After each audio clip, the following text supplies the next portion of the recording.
الحمد لله نحمده ونستعينه ونستغفره ونؤمن به ونتوكل عليه ونعوذ بالله من شرور أنفسنا ومن سيئات أعمالنا من يهد الله فلا مضل له ومن يضلل فلا هادي له ونشهد أن لا إله إلا الله وحده لا شريك له ونشهد أن سيدنا ومولانا محمدًا عبده ورسوله صلى الله تعالى عليه وعلى آله وأصحابه وبارك وسلم تسليماً كثيراً كثيراً. أما بعد فأعوذ بالله من الشيطان الرجيم. بسم الله الرحمن الرحيم. قل هل يستوي الذين يعلمون والذين لا يعلمون إنما يتذكر أولو الألباب. وقال النبي صلى الله عليه وسلم طلب العلم فريضة على كل مسلم أو كما قال عليه الصلاة والسلام. معزز سامعین کرام، بزرگوں اور دوستوں، دنیا کے اندر نئے زمانے میں مختلف دن منائے جاتے ہیں. کبھی فادرز ڈے منایا جاتا ہے، کبھی مدر ڈے منایا جاتا ہے، کبھی مزدوروں کا کوئی ایک دن منا لیا جاتا ہے. غرض یہ کہ الگ الگ دن منائے جاتے ہیں. فادرز ڈے منایا جاتا ہے تو اس دن لوگ اپنے والد سے محبت کا اظہار الگ الگ انداز میں کرتے ہیں. مدرس ڈے منایا جاتا ہے تو اپنی ماؤں سے محبت کا اظہار لوگ موجودہ زمانے میں سوشل میڈیا پر الگ الگ انداز میں کرتے ہیں. مزدوروں کا دن منایا جاتا ہے تو ان سے اظہار ہمدردی کر لی جاتی ہے. اسی طرح ایک دن یوم اساتذہ کے نام سے بھی منایا جاتا ہے. 5 ستمبر کو ٹیچرز ڈے کہا جاتا ہے، اور اس دن اساتذہ کی اور ٹیچرز کی عظمت اور ان کی اہمیت کو بیان کر دیا جاتا ہے. دوستو، اسلام کے اندر تو یہ تعلیم ہے کہ والدین کے واسطے، ماں کے واسطے، باپ کے واسطے، استاد کے واسطے، مزدور کے واسطے کوئی ایک خاص دن نہیں ہے، بلکہ ہر دن ہی ان کا ہے. ہر دن ہی ماں باپ سے محبت کا اظہار کرنا ہے، ہر دن ہی ان کے حقوق کو ادا کرنا ہے. مزدوروں کے جو حقوق ہیں وہ کسی ایک دن کے واسطے نہیں ہے، وہ ہمیشہ کے واسطے ہیں اور ہمیشہ ان کے حقوق کو ادا کرنا ہے. اساتذہ کی جو عظمت ہے، ان کا جو ادب و احترام ہے، ان کا جو مقام اور مرتبہ ہے، وہ کسی ایک دن اور ایک تاریخ اور ایک مہینے کے ساتھ خاص نہیں ہے. ان کی عظمت اور اہمیت ہمیشہ کے واسطے ہے. اللہ کے رسول صلی اللہ علیہ وسلم جن ذمہ داریوں کے ساتھ دنیا کے اندر تشریف لائے، اس میں سے ایک ذمہ داری تعلیم بھی تھی. یعنی آپ صلی اللہ علیہ وسلم خود استاذ تھے، اور جب آپ استاذ ہیں تو آپ استادوں کے استاد ہیں، دنیا کے سب سے بڑے استاد ہیں. قرآن مجید میں اللہ نے اس کو بیان فرمایا وَيُعَلِّمُهُمُ الْكِتَابَ وَالْحِكْمَةَ، کہ آپ کے دنیا میں بھیجے جانے کے جہاں اور مقاصد ہیں، وہیں تعلیم کتاب اور تعلیم حکمت، یہ بھی اللہ کے رسول صلی اللہ علیہ وسلم کے بعثت کے بنیادی مقاصد میں سے. اور خود حضور اکرم صلی اللہ علیہ وسلم نے ارشاد فرمایا انما بعثت معلما، کہ مجھے معلم یعنی استاذ بنا کر بھیجا گیا ہے. تو جب استاذوں کا تذکرہ ہوگا تو سب سے پہلے نبی کریم صلی اللہ علیہ وسلم کا تذکرہ ہوگا کہ آپ کیسے استاذ تھے، اور پھر آپ کے شاگردوں کا کیا مقام و مرتبہ ہے. اور آپ کے شاگرد جو صحابہ کرام رضوان اللہ تعالی علیہم اجمعین ہیں، انہوں نے اپنے استاد یعنی محمد عربی صلی اللہ علیہ وسلم کے ساتھ کس طرح کا سلوک کیا، ان کے ساتھ کس طرح محبت کا برتاؤ کیا. استاد کا کام کیا ہوتا ہے کہ وہ اپنے شاگردوں کو علم سکھاتا ہے، انہیں تعلیم دیتا ہے، علم کو گھول کر انہیں پلا دیتا ہے. یہ کام استاذ کا ہوتا ہے. موجودہ زمانے کے اندر جہاں ہر چیز کا مذاق اڑایا جاتا ہے، شادیوں کا مذاق، بیویوں کا مذاق، شوہروں کا مذاق، کامیڈی کے نام پر الگ الگ چیزیں، وہیں اساتذہ کا بھی مذاق بنایا جاتا ہے، ٹیچرز کا مذاق بنایا جاتا ہے، مذاق اڑایا جاتا ہے۔ یہ اسلامی تعلیمات کے برخلاف ہے۔ اسلامی تعلیمات سے تو ہمیں یہ بات پتہ چلتی ہے کہ اگر کسی سے ہم نے کچھ بھی سیکھ لیا اور وہ ہمارا استاد بن گیا تو پھر اس کا ادب اور احترام لازم ہے۔ اور استاد کا یہ مطلب نہیں ہے کہ صرف ہم نے کسی سے دینی علم سیکھا تو وہی استاد ہے۔ دنیا کا بھی کوئی سا علم سیکھا اور کوئی استاد بن گیا، کوئی ہمارا ٹیچر ہے، کوئی پروفیسر ہے، کوئی لیکچرر ہے، تو پھر اس کا ادب اور احترام لازم ہے۔ یہ اسلام کی تعلیمات سے ہمیں معلوم ہوتا ہے اور پتہ چلتا ہے۔ لیکن حالات اس کے برعکس ہیں۔ استادوں کا بھی مذاق اڑایا جاتا ہے، پروفیسرز کا مذاق اڑایا جاتا ہے، ٹیچروں کا مذاق اڑایا جاتا ہے، لیکچر جو دینے والے حضرات ہیں ان کا مذاق اڑایا جاتا ہے۔ ان سب چیزوں سے بچنے کی ضرورت ہے، کیونکہ جو استاد ہے اسے روحانی باپ کا مقام اور مرتبہ دیا گیا ہے، روحانی باپ کہا جاتا ہے، اور وہ عظیم علم سکھاتا ہے جس کی فضیلت اللہ رب العزت نے قرآن مجید کے اندر بیان فرمائی۔ علم کی بڑی اہمیت، بڑی عظمت اور بڑی فضیلت ہے، اور یہ اللہ رب العزت کی بہت بڑی نعمت ہے۔ اسی لیے کہا جاتا ہے کہ جس آدمی کے اندر علم نہیں وہ آدمی نہیں، جانور ہے، اور جس گھر کے اندر کوئی پڑھا لکھا نہیں وہ گھر نہیں، وہ جانوروں کا اڈا ہے، اور جس ملک کے اندر علم کا ماحول نہیں وہ ملک نہیں، حیوانات کا جنگل ہے۔ علم ایک ایسا سدا بہار پھول ہے جو کبھی مرجھاتا نہیں، علم ایک ایسا تناور درخت ہے جس کے اوپر کبھی خزاں نہیں آتی، علم ایسا مخلص اور وفادار دوست اور ساتھی ہے جو کبھی بے وفائی نہیں کرتا۔ یہی وجہ ہے کہ اسلام نے حصول علم پر بہت زیادہ زور دیا ہے۔ آپ خود غور کریں کہ زمانے جاہلیت چل رہا ہے، تقریباً 600 سال ہو چکے ہیں، اللہ کا پیغام وحی کی شکل میں کسی کے اوپر نازل نہیں ہوا، ہر طرف افراتفری کا ماحول ہے، کفر و شرک کا ماحول ہے۔ ایسے ماحول میں اللہ کا پیغام آتا ہے تو وہ جو پہلا پیغام تقریباً 600 سال کے بعد اس روئے زمین پر اللہ رب العزت کی طرف سے آ رہا ہے، وہ پیغام علم سے متعلق ہے، پڑھنے پڑھانے اور سیکھنے سکھانے سے متعلق ہے۔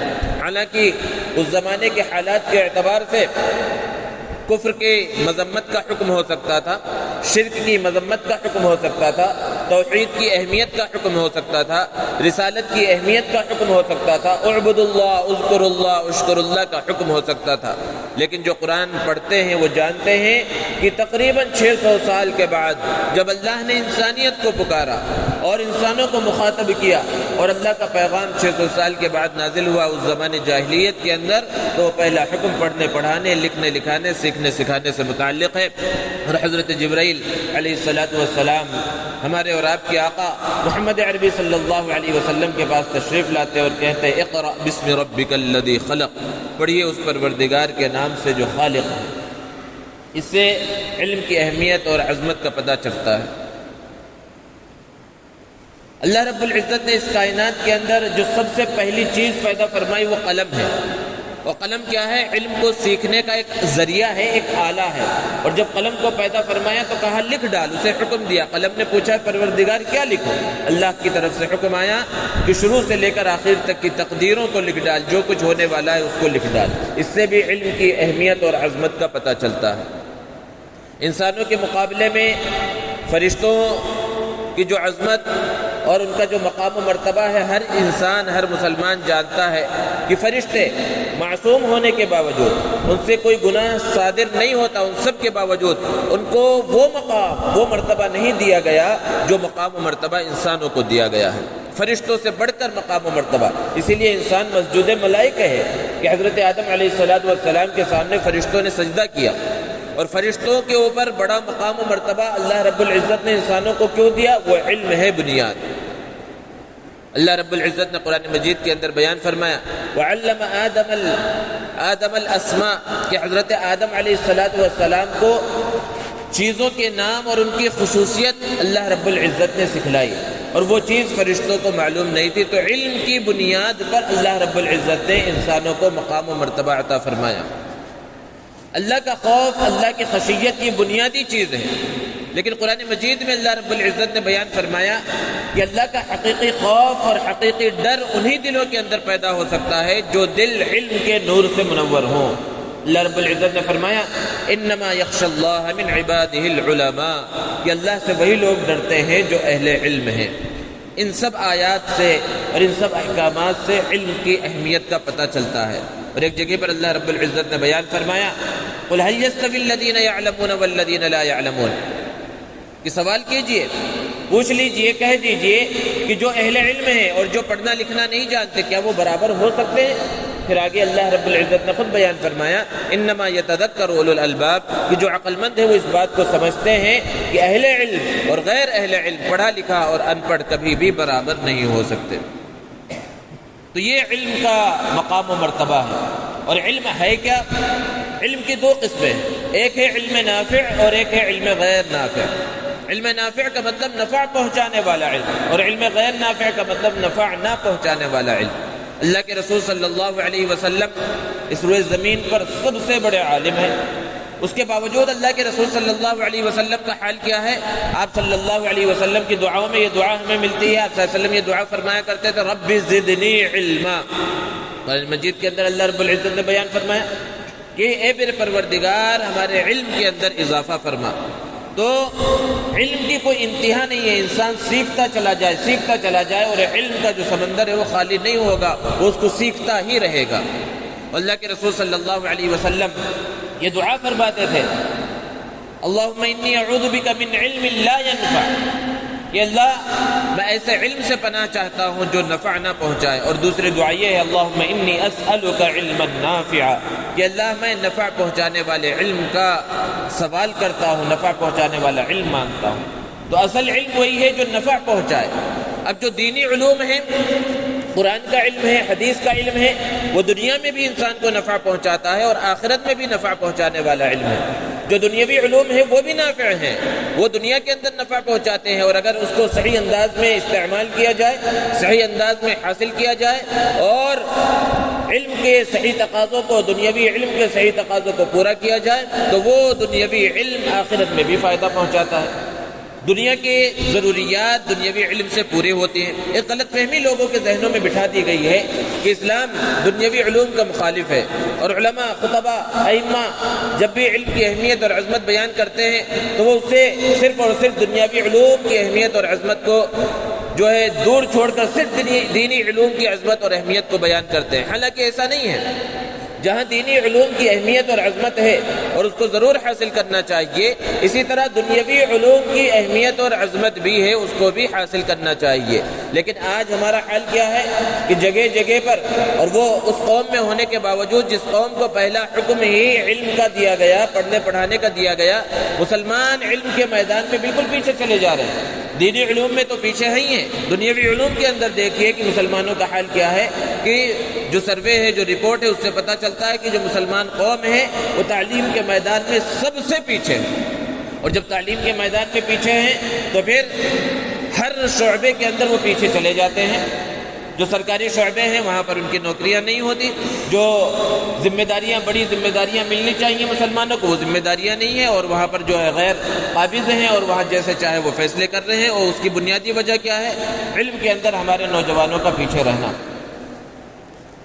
تو دنیاوی علوم منع نہیں ہے، ہاں خرابی اس وقت پیدا ہوتی ہے جب دنیاوی علوم کو ہی اصل مقصد سمجھ لیا جاتا ہے اور دینی علوم سے انسان بالکل غافل ہو جاتا ہے۔ اللہ کے رسول صلی اللہ علیہ وسلم نے ارشاد فرمایا طلب العلم فریضۃ علی کل مسلم، کہ علم دین کا حاصل کرنا ہر مسلمان پر فرض ہے۔ اس سے یہ مراد نہیں ہے کہ ہر شخص کا حافظ بننا فرض ہے، ہر شخص کا عالم بننا فرض ہے، ہر شخص کا مدرسے کے اندر داخلہ لے کر تعلیم حاصل کرنا فرض ہے، یہ مطلب نہیں ہے، بلکہ اس کا یہ مطلب ہے کہ دین کی بنیادی ضرورتوں سے واقف ہونا یہ ہر مسلمان کی ذمہ داری ہے۔ ایک آدمی تاجر ہے تو تجارت کے بارے میں اس کو علم ہونا کہ اسلام کس تجارت کا حکم دیتا ہے اور کس تجارت سے منع کرتا ہے، اور تجارت کس انداز میں کی جائے تو اس کے اندر خرابیاں اور حرام چیزیں اور مشتبہ چیزیں داخل ہو جاتی ہیں، ان چیزوں کا حاصل کرنا ضروری ہے۔ دین کی بنیادی ضروریات یعنی نماز، روزہ، زکوٰۃ، حج کے بارے میں اسے معلوم ہونا ضروری ہے۔ آج مشاہدہ کرے اور غور کرے کہ مسلمانوں کا ایک بہت بڑا طبقہ وہ ہے کہ دین کی بنیادی ضرورتوں سے ہی ناواقف ہے. وضو کے کتنے فرائض ہیں وہ نہیں معلوم، غسل کے فرائض کا علم نہیں ہے، نماز کے فرائض کا صحیح انداز میں علم نہیں ہے، کسی کا انتقال ہو جائے جنازے کی نماز کا طریقہ معلوم نہیں، جنازے کی نماز کی دعا معلوم نہیں ہے. اللہ کے رسول صلی اللہ علیہ وسلم سے محبت کا دعویٰ کرتے ہیں، اللہ کے رسول صلی اللہ علیہ وسلم کی سیرت کا علم نہیں ہے، اللہ کے رسول صلی اللہ علیہ وسلم کی کتنی ازواج تھی وہ نہیں معلوم، اللہ کے رسول صلی اللہ علیہ وسلم کی پیاری بیٹیوں کے نام معلوم نہیں، اللہ کے رسول صلی اللہ علیہ وسلم کے ازواج مطہرات کے نام معلوم نہیں ہے، اللہ کے رسول صلی اللہ علیہ وسلم کے کتنے بیٹے تھے وہ معلوم نہیں ہے، صحابہ کرام کا کیا مقام و مرتبہ ہے وہ ہمیں معلوم نہیں ہے، دین کی بنیادی ضرورتوں سے ناواقف ہیں.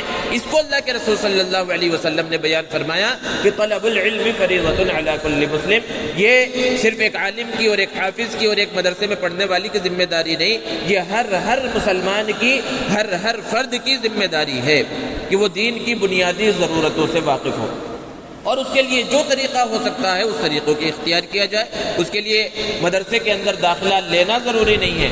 یہ جو مدارس دنیا کے اندر پھیلے ہوئے ہیں اور آپ ہندوستان کے اندر دیکھتے ہیں گلی کوچے کے اندر اور ہر جگہ کے اوپر مدارس کا جال پھیلا ہوا ہے، یہ دراصل شاخیں ہیں اس دار ارقم کی اور مدرسے صفا کی.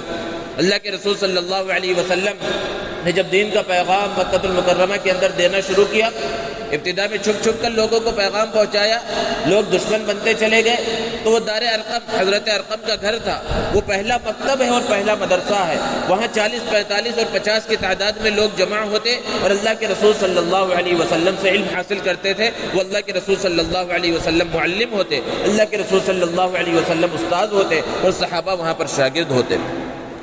اور پھر جب اللہ کے رسول صلی اللہ علیہ وسلم مکہ سے ہجرت کر کے مدینہ المنورہ تشریف لے گئے تو سب سے پہلا مدرسہ اسلامی تاریخ کا وہ وجود میں آیا جسے مدرسہ صفا کہا جاتا ہے. اور وہ مدرسہ صفا تھا کیا؟ کوئی باقاعدہ عمارت نہیں تھی بلکہ صرف ایک چبوترا تھا. اس چبوترے کے اوپر لوگ جمع ہوتے اور وہاں پر اللہ کے رسول صلی اللہ علیہ وسلم سے علم حاصل کیا کرتے تھے. دوستو، جب بھی کوئی مدرسہ قائم ہوتا ہے تو مدرسے کا ایک نظام ہوتا ہے، نظام کے بغیر مدرسہ چل نہیں سکتا. کوئی بھی ادارہ، کوئی بھی اسکول، کوئی بھی کالج کبھی بھی نظام کے بغیر نہیں چل سکتا. اللہ کے رسول صلی اللہ علیہ وسلم نے وہ پہلا مدرسہ صفا جو قائم کیا، اس کا نظام کیا تھا؟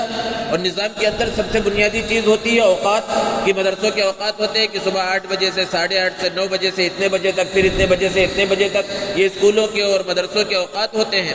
اور وہ پہلا مدرسہ جس کے معلم اللہ کے رسول صلی اللہ علیہ وسلم ہے، جس کے استاد اللہ کے رسول صلی اللہ علیہ وسلم ہے، اس مدرسے کے اوقات کیا ہے؟ اس مدرسے کے اوقات 24 گھنٹے مدرسے کا وقت ہے. کہ اللہ کے رسول صلی اللہ علیہ وسلم جب تشریف لے کر آ جائیں اور جب لوگ موجود ہوں وہ مدرسہ لگ جاتا تھا اور تعلیم اور تعلم کا سلسلہ شروع ہو جاتا تھا. ایک مرتبہ رات کے آخری حصے میں اللہ کے رسول صلی اللہ علیہ وسلم تشریف لائے تو دیکھا مسجد کے اندر حضرت ابوبکر صدیق رضی اللہ تعالی عنہ بھی موجود ہیں، حضرت عمر رضی اللہ تعالی عنہ بھی موجود ہیں. حضرت ابوبکر صدیق رضی اللہ تعالی عنہ بہت آہستہ آواز میں قرآن مجید کی تلاوت کر رہے ہیں اور حضرت عمر رضی اللہ تعالی عنہ بہت تیز سے قرآن مجید کی تلاوت کر رہے ہیں. جب وہ فارغ ہو گئے اللہ کے رسول صلی اللہ علیہ وسلم نے حضرت ابوبکر صدیق رضی اللہ تعالی عنہ سے پوچھا کہ آپ اتنی آہستہ آواز میں کیوں تلاوت کر رہے تھے؟ تو انہوں نے اپنے مزاج کے مطابق جواب دیا کہ میں جسے سنا رہا تھا وہ آہستہ آواز کو بھی سنتا ہے، اس لیے میں آہستہ تلاوت کر رہا تھا. حضرت عمر رضی اللہ تعالیٰ عنہ سے پوچھا آپ اتنی بلند آواز سے کیوں تلاوت کر رہے تھے؟ انہوں نے اپنے مزاج کے مطابق جواب دیا کہ میں بلند آواز کے ذریعے شیطان کو بھگا رہا تھا اور سوئے ہوئے کو جگا رہا تھا، تیز سے پڑھ رہا تھا تاکہ جو لوگ سوئے ہوئے ہیں وہ بھی جگ جائیں، وہ بھی اللہ کی عبادت کے اندر مشغول ہو جائیں. اسی وقت مدرسہ لگ گیا. اللہ کے رسول صلی اللہ علیہ وسلم نے تعلیم دی. حضرت ابوبکر صدیق رضی اللہ تعالی عنہ سے کہا کہ آپ اپنی آواز کو تھوڑا سا بلند کر لیں، اور حضرت عمر رضی اللہ تعالی عنہ سے کہا آپ اپنی آواز کو تھوڑا سا پست کر لیں. اسی مدرسے کے وہ مدرسے صفا جس کے طلباء کی تعداد 70-75 کے درمیان ہوتی تھی، ایک شاگرد ہیں حضرت ابی ابن کعب رضی اللہ تعالی عنہ. صحابہ کرام میں قرآن بہت اچھا پڑھتے تھے، انہیں اس امت کا قاری کہا جاتا ہے، قاری قرآن. ایک مرتبہ اللہ کے رسول صلی اللہ علیہ وسلم نے حضرت ابی ابن کعب رضی اللہ تعالی عنہ سے کہا کہ ذرا سورہ بینہ کی تلاوت کر کے سناؤ۔ تو حضرت ابی بن کعب رضی اللہ تعالیٰ عنہ نے بڑے تعجب سے کہا کہ قرآن تو آپ پر نازل ہوتا ہے اور آپ مجھ سے قرآن مجید سننا چاہتے ہیں؟ تو حضور اکرم صلی اللہ علیہ وسلم نے کہا کہ اللہ نے مجھے حکم دیا ہے کہ ابی بن کعب سے قرآن مجید کی تلاوت کو سنو۔ تو بڑے خوش ہو گئے اور تعجب کے اندر پڑ گئے، حیرت میں پڑ گئے اور تعجب سے سوال کیا، اللہ سمانی، کیا اللہ نے میرا نام لے کر کہا ہے؟ اللہ کے رسول صلی اللہ علیہ وسلم نے اس مدرسے کے ایک طالب علم کی عظمت کو بیان کیا اور فرمایا، نعم اللہ سماکا، ہاں اللہ نے تمہارا نام لیا۔ اتنا بڑا مقام اور مرتبہ اس مدرسے کے ایک شاگرد کو ملا۔ اسی مدرسے کے ایک طالب علم ہے حضرت ابو ہریرہ رضی اللہ تعالی عنہ، وہ اس مدرسے کے حالات کو بیان کرتے ہیں۔ مدرسہ جب قائم ہوتا ہے تو اگر مدرسے کے اندر طلبہ رہ رہے ہوں اور مدرسے کے اندر ہاسٹل ہو تو بنیادی چیز اور ریڑھ کی ہڈی وہ مدرسے کا مطبخ ہے کہ اگر مطبخ نہ ہو، کھانے پینے کا نظام نہ ہو تو مدرسہ چل نہیں سکتا۔ اس کے بغیر بچے کھائیں گے کیسے اور طاقت کیسے حاصل کریں گے اور پڑھیں گے کیسے اور عبادات میں اور اپنی تعلیم کے اندر مشغول کیسے ہوں گے؟ لیکن وہ اسلام کا پہلا مدرسہ مدرسہ صفا، اس کا باقاعدہ کوئی مطبخ کا نظام نہیں تھا، بس اسی چبوترے پر کوئی کچھ لے کر آ جاتا، وہ طلبہ کھا لیتے۔ حضرت ابو ہریرہ رضی اللہ تعالیٰ عنہ بیان کرتے ہیں کہ ایک مرتبہ مجھے سخت بھوک لگی ہوئی تھی۔ حضرت ابو بکر صدیق رضی اللہ تعالیٰ عنہ وہاں سے گزرے، میں زمین پر پڑا ہوا تھا اور انہوں نے مجھے دیکھا اور مجھے کھانے کے لیے نہیں بلایا۔ میں سمجھ گیا کہ ان کے پاس بھی کچھ نہیں ہے، اسی لیے انہوں نے مجھے کھانے کی دعوت نہیں دی۔ پھر حضرت عمر رضی اللہ تعالیٰ عنہ گزرے اور انہوں نے بھی مجھے بھوک کی حالت میں دیکھا اور مجھے کھانے کی دعوت نہیں دی۔ پھر اس کے بعد اللہ کے رسول صلی اللہ علیہ وسلم تشریف لائے۔ آپ صلی اللہ علیہ وسلم نے پوچھا، اپنے شاگرد کا حال پوچھا کہ ابو ہریرہ کیا حال ہے؟ انہوں نے جواب دیا کہ بھوک کی شدت ہے جس کی وجہ سے میں یہاں پر گر گیا ہوں۔ اللہ کے رسول صلی اللہ علیہ وسلم نے انہیں اٹھایا اور اپنے ساتھ لیا اور اپنے گھر تشریف لے گئے اور گھر میں اندر سوال کیا کہ کچھ کھانے کے واسطے ہیں؟ اندر سے جواب دیا گیا کہ ایک پیالہ دودھ کا موجود ہے۔ اللہ کے رسول صلی اللہ علیہ وسلم نے اس کو منگایا۔ حضرت ابو ہریرہ خود بیان کرتے ہیں کہ جیسے ہی میں نے دودھ کے پیالے کے بارے میں سنا، میرے دل کے اندر خوشی پیدا ہوئی کہ یہ دودھ کا پیالہ مجھے ملے گا اور میں سیراب ہو جاؤں گا اور میری بھوک مٹ جائے گی۔ لیکن جیسے ہی دودھ کا پیالہ آیا، اللہ کے رسول صلی اللہ علیہ وسلم نے کہا، ابو ہریرہ جاؤ، اور آج کی زبان میں کہا جائے تو اس انداز میں کہا، مدرسے کے دوسرے طلبہ کو بھی بلا کر لاؤ، پورے بچوں کو بلا کر لے کر آؤ۔ اور اس زمانے میں حضرت ابو ہریرہ بیان فرماتے ہیں کہ تقریباً 70 صحابہ مدرسے صفا کے اندر موجود رہتے تھے۔ حضرت ابو ہریرہ رضی اللہ تعالیٰ عنہ اللہ کے رسول صلی اللہ علیہ وسلم کا حکم تو ٹال نہیں سکتے تھے، فوراً بلانے کے واسطے گئے، لیکن دل کے اندر یہ سوچ ہے کہ پینے کا جو پیالہ ہے، جو دودھ کا پیالہ ہے، وہ صرف ایک ہی پیالہ ہے اور مجھے بلانے کے واسطے بھیج رہے ہیں تو تقسیم کرنے کی ذمہ داری بھی میری ہوگی، اور پھر نمبر سب سے آخر میں آئے گا، اور پھر کچھ بچے نہ بچے، میری بھوک مٹے نہ مٹے، پیاس مٹے نہ مٹے، کچھ معلوم نہیں ہے۔ حضرت ابو ہریرہ رضی اللہ تعالیٰ عنہ گئے اور ان 70 صحابہ کو بلا کر لائے۔ وہ 70 صحابہ اللہ کے رسول صلی اللہ علیہ وسلم کے گھر پر تشریف لائے۔ آپ صلی اللہ علیہ وسلم نے انہیں دودھ کے پلانے کا حکم دیا اور انہوں نے اس پیالے کو لیا اور ایک طرف سے سارے لوگوں کو پلانا شروع کیا۔ 70 کے 70 صحابہ نے سیراب ہو کر دودھ کو پیا اور اس کے بعد بھی وہ دودھ پیالے کے اندر باقی رہا۔ یہ اللہ کے رسول صلی اللہ علیہ وسلم کا عظیم معجزہ تھا۔ اس کے بعد جب سب کے سب نے پی لیا تو حضرت ابو ہریرہ رضی اللہ تعالی عنہ سے اللہ کے رسول صلی اللہ علیہ وسلم نے فرمایا کہ اب تم پیو۔ اب انہوں نے پینا شروع کیا، اپنے استاد، اپنے معلم، اپنے مربی، اپنے نبی کے حکم پر۔ حضرت ابو ہریرہ رضی اللہ تعالیٰ عنہ نے خوب پیا۔ آپ صلی اللہ علیہ وسلم نے فرمایا اور پیو، انہوں نے اور پیا۔ پھر آپ صلی اللہ علیہ وسلم نے تیسری مرتبہ کہا اور پیو، تو حضرت ابو ہریرہ رضی اللہ تعالیٰ عنہ نے فرمایا شبعت یا رسول اللہ، اے اللہ کے رسول میں بالکل سیراب ہو گیا۔ اس کے بعد اللہ کے رسول صلی اللہ علیہ وسلم نے نوش فرمایا۔ تو یہ اس مدرسے کے استاد کا حال ہے اور اس مدرسے کے شاگردوں کا حال ہے جو اسلام کا سب سے پہلا مدرسہ ہے۔ اور پھر جب مدرسہ قائم ہو جاتا ہے تو مدرسے کے اندر تعلیم شروع ہو جاتی ہے، تو پھر ایک نظام امتحان کا بھی ہوتا ہے کہ مدرسے کے اندر امتحان لازمی ہے کہ تعلیم کس انداز میں ہوئی، کیسی پڑھائی ہوئی، کس طرح پڑھایا گیا اور کس طرح پڑھا گیا، اس نظام کو جانچنے کے واسطے امتحان ہوتا ہے۔ اور عام طور پر ممتحنین باہر سے آتے ہیں اور امتحان لیتے ہیں مدرسوں کے اندر. یہاں پر بھی وہ پہلا مدرسہ اسلام کا جس کے معلم اللہ کے رسول صلی اللہ علیہ وسلم ہیں، ان طلباء کا وہاں پر امتحان ہو رہا ہے. اور امتحان لینے والے کون ہیں؟ خود پروردگار عالم ہیں. قرآن مجید میں اللہ رب العزت نے بیان فرمایا اولئک الذین امتحن اللہ قلوبہم للتقوی، کہ اللہ رب العزت نے ان لوگوں کا امتحان لیا، ان کے تقوی کا امتحان لیا. اور پھر جب امتحان لیا جاتا ہے تو پھر نتیجہ آتا ہے، اور نتیجہ اچھا ہو تو اچھے طلباء کو انعام سے سرفراز کیا جاتا ہے. اور پھر ان طلباء کا نتیجہ کیا آیا؟ ان کو کس انعام سے سرفراز کیا گیا؟ اللہ رب العزت نے دوسری جگہ پر بیان فرمایا رضی اللہ عنہم ورضوا عنہ، کہ اللہ ان سے راضی ہو گیا اور وہ اللہ سے راضی ہو گئے. تو خلاصہ یہ ہے کہ جیسے کہ ٹیچرز ڈے اور یوم اساتذہ منایا جاتا ہے، تو پھر دنیا کے جو سب سے بڑے استاد ہیں وہ محمد عربی صلی اللہ علیہ وسلم ہیں، اور دنیا کے جو سب سے بڑے شاگرد ہیں وہ صحابہ کرام رضوان اللہ تعالی علیہ مجمعین ہیں. ان کی زندگی سے سبق حاصل کرنے کی ضرورت ہے کہ کس طرح اللہ کے رسول صلی اللہ علیہ وسلم نے اپنے طلباء کا خیال رکھا، اور کس طرح ان طلباء نے اپنے معلم، اپنے استاد حضور اکرم صلی اللہ علیہ وسلم کا خیال رکھا اور ان کے ساتھ برتاؤ کیا. حضرت امام شافعی رحمۃ اللہ علیہ حضرت امام مالک رحمۃ اللہ علیہ کے شاگرد ہیں. حضرت امام شافعی رحمۃ اللہ علیہ بیان فرماتے ہیں کہ حضرت امام مالک رحمۃ اللہ علیہ کا درس مسجد نبوی کے اندر ہوتا تھا، اور بہت بڑا مجمع ہوتا، اور کتابیں سامنے رکھی ہوتی. ہمارے دلوں کے اندر حضرت امام مالک رحمۃ اللہ علیہ کا اتنا ادب اور احترام ہوتا کہ استاد کے ادب و احترام کا خیال رکھتے ہوئے ہم جب کتاب کے اوراق کو پلٹتے تو اتنا آہستہ سے پلٹتے کہ کہیں اس کی آواز سے استاد کو تکلیف نہ ہو. یہ ایک استاد کا مقام اور مرتبہ ہے جس کو بیان کیا گیا، اور اس کو دراصل بیان کیا اللہ کے رسول صلی اللہ علیہ وسلم نے، اور وہ صحابہ کرام رضوان اللہ تعالی علیہ مجمعین نے کر کے دکھلایا تھا. آج حالات بدل گئے. وہ اساتذہ کا ادب و احترام صرف سمجھا جاتا ہے کہ وہ ٹیچرز ڈے آ جائے اور وہ یوم اساتذہ آ جائے تو اس دن اساتذہ کے شان میں کچھ نظمیں پڑھ لی جائے، ان کی عظمت بیان کر دی جائے، ان کی اہمیت کو بیان کر دیا جائے، ان کے نام پر ترانہ پڑھ دیا جائے، ان کو جو ہے کچھ اچھے میسج بھیج دیے جائے. اس کو سمجھا جاتا ہے استاد کی عظمت. لیکن اصل استاد کی عظمت کیا ہے کہ ماں باپ سے بھی بڑا مقام و مرتبہ اس اعتبار سے ہے کہ وہ روحانی باپ کہلاتا ہے، اور وہ انسان کی اور ایک بچے کی صحیح انداز میں تربیت کرتا ہے اور اسے پڑھاتا ہے، اسے دینی اور دنیاوی علوم سکھلاتا ہے. تو اس کا ادب و احترام بہت زیادہ ہونا چاہیے. لیکن حالات بدل گئے، اساتذہ کا مذاق بنایا جاتا ہے جیسا کہ ابھی کہا گیا.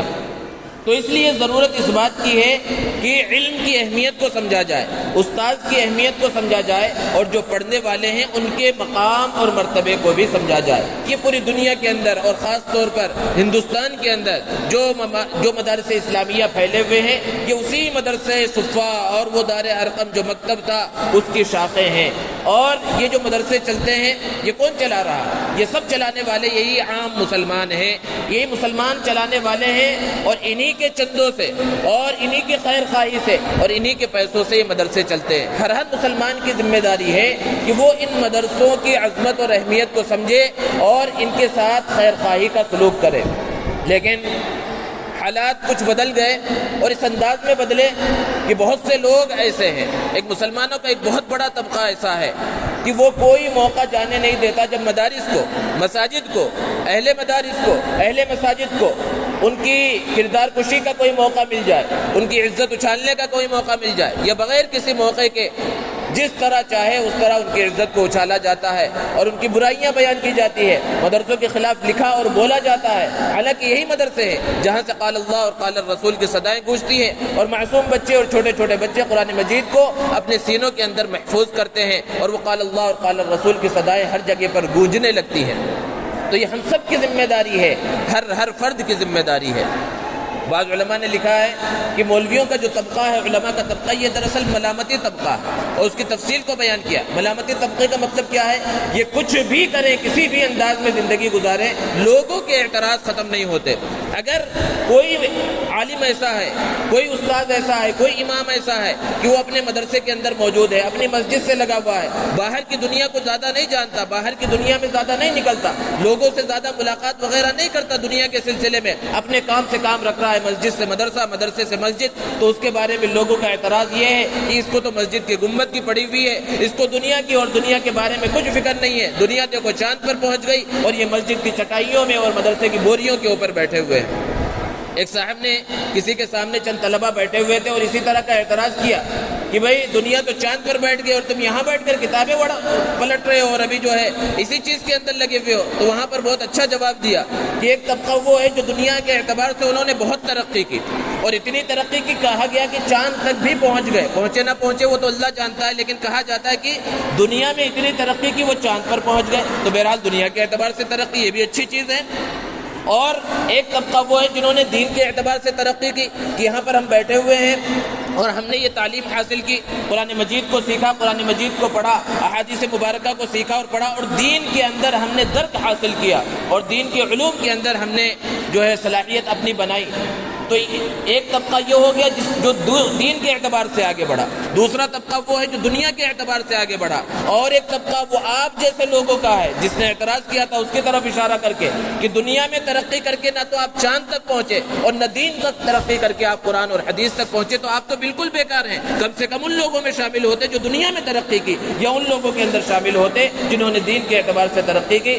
تو اعتراض کرنا یہ بہت آسان ہے ہر ایک کے واسطے، اور اگر کوئی عالم، کوئی حافظ اور کوئی امام ایسا ہو جو سیاست کے اوپر کچھ بیانات کرتا ہو اور سیاست کے اندر لوگوں کو رائے دیتا ہو، باہر کے حالات دیکھتا ہو اور باہر نکلتا ہو، لوگوں کو رائے اور مشورے دیتا ہو، باہر کے کام کرتا ہو، تو اس کے بارے میں لوگوں کے اعتراض کیا ہوتا ہے؟ بھائی ان کو کیا پڑی ہوئی ہے، ان کو مسجد میں رہنا چاہیے، ان کو مدرسے کے اندر رہنا چاہیے۔ یعنی کسی بھی حال میں لوگوں کے اعتراضات ختم نہیں ہوتے، اس لیے اپنی فکر کرنے کی ضرورت ہے اور ان مدارس اسلامیہ کی اہمیت اور عظمت کو سمجھنے کی ضرورت ہے۔ اور اساتذہ، استاد، معلم، ٹیچر، پروفیسر، کوئی بھی ہو جس سے ہم نے دین کا کچھ علم حاصل کیا یا دنیا کا کچھ علم حاصل کیا، اس کا ادب اور احترام کسی ایک دن کے واسطے نہیں ہے، وہ ہمیشہ کے واسطے دلوں کے اندر احترام ہونا چاہیے۔ اللہ رب العزت سے دعا ہے اللہ تبارک و تعالی ہمیں عمل کی توفیق عطا فرمائے۔ وآخر دعوانا الحمد للہ رب العالمین۔